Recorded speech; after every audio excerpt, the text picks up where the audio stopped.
In this video, I'll show you how to use a Facebook group for your business.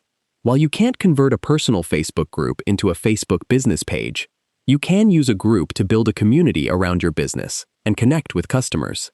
First, open the Facebook app and sign in to your account. Tap the menu icon, then open the group you manage. Tap Manage or Group Settings and update your group name, description, cover photo, and rules so they match your business or brand. Next, link your Facebook business page to the group if the option is available. This allows you to post and interact as your business instead of your personal profile.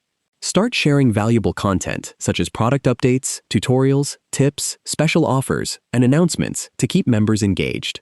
Encourage discussions by asking questions, creating polls, and responding to comments. You can also invite customers and followers from your Facebook page to join the group and grow your community. Managing an active group helps build trust, increase customer loyalty, and create more opportunities for your business. If you found this video helpful, please like the video and subscribe to the channel for more easy app tutorials. Thanks for watching.